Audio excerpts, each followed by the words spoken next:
Hello everyone. Yes, superstar Rajinikanth garu RGV గారి మీద కొన్ని హాట్ కామెంట్స్ చేసినట్టు తెలుస్తుంది. దీని గురించి డిస్కస్ చేద్దాం. ప్రస్తుతం మనతోటి సీనియర్ జర్నలిస్ట్ జగదేవ్ ఉన్నారు. వెల్కమ్ చెప్పేద్దాం. హలో సార్, నమస్తే. నమస్తే అండి. ఎస్ సార్, అయితే రజనీకాంత్ గారు ఎప్పుడూ ఒక హుందాగా ఉంటారు. ఆయన గురించి ప్రత్యేకంగా చెప్పనవసరం లేదు. సో ఆయన ఆర్జీవి గారి గురించి మాట్లాడారంటే అసలు ఏంటి? ఆయన ఆర్జీవి గురించి మాట్లాడారు అని నెటిజన్స్ ట్రోల్స్ చేస్తున్నారు. ఎందుకంటే రజనీకాంత్ గారు ఆన్ స్క్రీన్ ఒక సూపర్ స్టారు, ఆయన ఒక మానియా, ఆ స్టైల్ ఇంకెవరికి రాదు. బిహైండ్ ది సీన్స్ చూస్తే మేకప్ ఉండదు, ఒక విగ్ ఉండదు, ఒక సాదా సీదాగా ఒక పంచి కట్టుకుంటాడు, ఒక నార్మల్ షర్ట్ వేసుకుంటాడు, కళ్ళజోడు పెట్టుకున్నా, కళ్ళజోడు లేకపోతే నాకు కనబడదు అన్నట్టుగా కళ్ళజోడు కూడా పెట్టుకుని వస్తాడు ఆయన. సో చాలా సందర్భాల్లో చూసాం.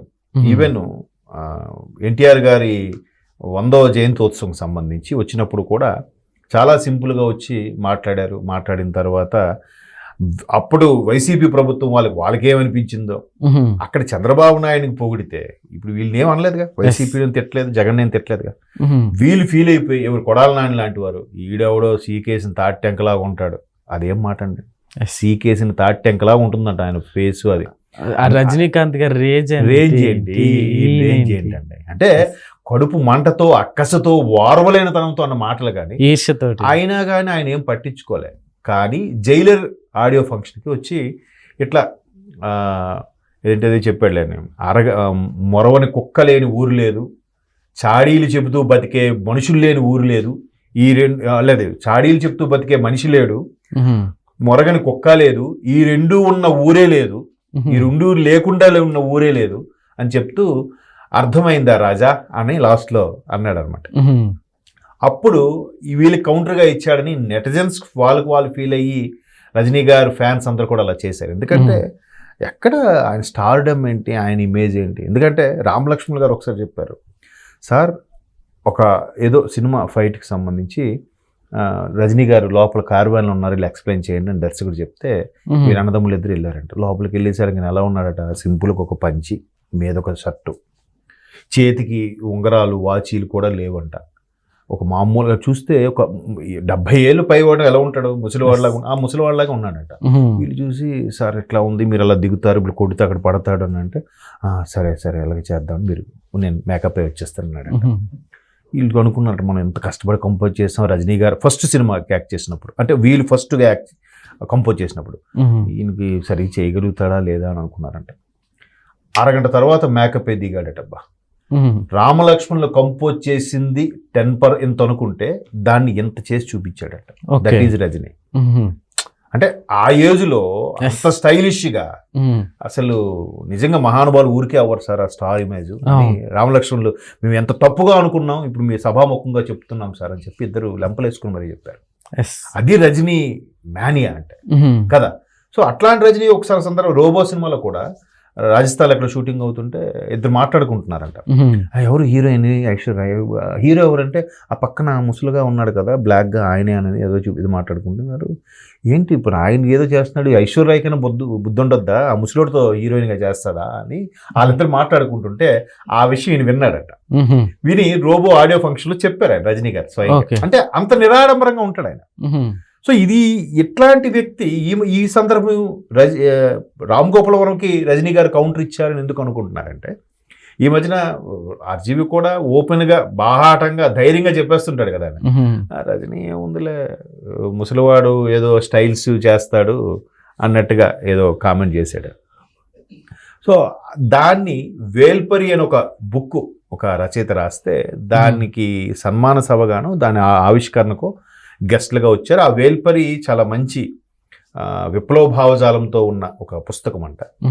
అయితే దాన్ని కథగా తెరకెక్కించాలని, ఆ కథని సినిమాగా తెరకెక్కించాలని దర్శకుడు శంకర్ సిద్ధమవుతున్నారు. దానికి శంకర్ గారితో పాటు ఈయన కూడా గెస్ట్గా పిలిచారట. పిలిస్తే అన్నాడు, నేనెక్కడ సపోర్ట్ లేనిదే నేనేం యాక్ట్ చేయలేను, ముసలివాడిని, నాలంటోడు పిలిస్తే ఏమొస్తుందయా అని, అంటే ఆయన మీద ఆయనే పంచులు వేసుకుంటూ అన్నాడు. అంటే ఇది ఆర్జీవి అన్న మాటకి కౌంటర్గా ఈయన అన్నాడేమో అన్నట్టుగా చెప్తున్నారు. ఇంకోటి కూడా అనాలి కదా, ఇప్పుడు కమల్ హాసన్, శివకుమార్ గారు అంటే మన సూర్య వాళ్ళ ఫాదర్. శివకుమార్ గారు కమల్ హాసన్ లాంటి వాళ్ళని పిలిస్తే వాళ్ళు పుస్తక పఠనం ఎక్కువ చేస్తారు, నాలాంటి వాడిని ఎక్కడ చదువుతాను, నేను ఇప్పుడు చదివితే రిటైర్ అయ్యాక చదవాలనుకుంటున్నాను. ఇప్పుడు అయితే నాకు అంత ఇది లేదు. ప్రస్తుతానికి 25% చదివాను, రిమైనింగ్ చదవాలంటే రిటైర్ అయ్యాక చదువుతాను అన్నట్టుగా ఏదో చిన్న సభలో నవ్వులు పూయించడానికి అన్నాడు. సో ఆయన ఆర్జీవీని ఉద్దేశంతో పెట్టుకొనే సైలెంట్గా పంచి ఇచ్చేశాడు రా రజనీ అని నెటిజన్స్ ఎవరికి వాళ్ళు హ్యాపీగా ఫీల్ అవుతున్నారు. అమ్మ ఆర్జీవీకి సరైన కౌంటర్ ఇచ్చాడు. ఎందుకంటే చిరంజీవి గారు ఇప్పుడు మాట్లాడరు. చిరంజీవి గారు మీద కౌంటర్ వేసిన ఆయన ఎప్పుడు ఏమన్నా కూడా నవ్వి సూరుకుంటాడు తప్ప ఏం మాట్లాడు, ఎక్కడో స్టేట్మెంట్ ఇవ్వడు. ఈవెన్ నాగబాబు గారు స్పందిస్తారు కానీ చిరంజీవి గారు స్పందించరు. ఈవెన్ రజనీకాంత్ కూడా అంతే కదా. సో అట్లాగా ఈ స్పందించిన వ్యక్తి ఇలా స్పందించాడేంటి, ఆర్జీవీకి మంచి కౌంటర్ ఇచ్చాడు రా బాబు, సరైన డోస్ దించాడు రా అనేలాగా నెటిజన్స్ ఎవరికి వారు అన్వయించుకొని మాట్లాడుతున్న సందర్భమే తప్ప ఆయన ఎవరికి నుంచి వ్యాఖ్యానించింది లేదు. ఎందుకంటే చాలా ఎన్నో మించుమించు ఒక 40 ఏళ్ళ నుంచి ఉన్నాడేమో ఆయన కదా. ఎప్పుడు మరో చరిత్ర కదా, అంతులేని కథ సినిమాలో గెస్ట్ రోల్ అన్నయ్యగా చేశారు జయప్రదకి. మరి అంతకుముందు ఇంకెన్ని తమిళ సినిమాలు ఉన్నాయో మనకు తెలియదు. సో అట్లాంటి రజనీకాంత్ గారు సైడ్ క్యారెక్టర్లుగా చేసుకుంటూ విలన్గా కూడా చేసుకుంటూ ఈరోజు ఒక సూపర్ స్టార్ అంటే వెనుతిరిగి చూడని సూపర్ స్టార్. జైలర్ సినిమా ఎంత బ్లాక్ బస్టర్ అయింది. రేపు కూలీ అనే సినిమా రిలీజ్ అయిపోతుంది. ఆ కూలీ రేపు ఆగస్టు 14 రిలీజ్ అవుతుంది. దాంట్లో కింగ్ నాగార్జున గారు లాంటి వాళ్ళు కూడా విలన్గా చేయడానికి ఒప్పుకున్నాడు. దట్ క్రెడిట్ గోస్ టు దర్శకుడు లోకేష్ కనగరాజు ఒక వద్ద అయితే సూపర్ స్టార్ రజనీకాంత్ గారి సినిమాలు చేయాలని ఉంటుంది చాలా మందికి కదా. సో అలాంటి సినిమాకి ఇప్పుడు ట్రైలర్ కూడా రిలీజ్ అవ్వకుండా సినిమా రిలీజ్ చేయబోతున్నారంట. That is Rajinikanth mania. China, Japan, Hong Kong ఒకటేంటి, ఎక్కడ ఆయనకి లేని ఫ్యాన్స్ ఎక్కడున్నారు? మలేషియా అయితే మరి ఇంకా తమిళియన్స్ ఎక్కడెక్కడ ఉన్నారో అది కాకుండా జపాన్ లాంటి, చైనా లాంటి దేశాల్లో కూడా రజనీకాంత్కి అత్యంత ఆదరణ కలిగిన నటుడు. ఈవెన్ హాలీవుడ్ హీరోలకు కూడా అంత ఆదరణ లేదంట.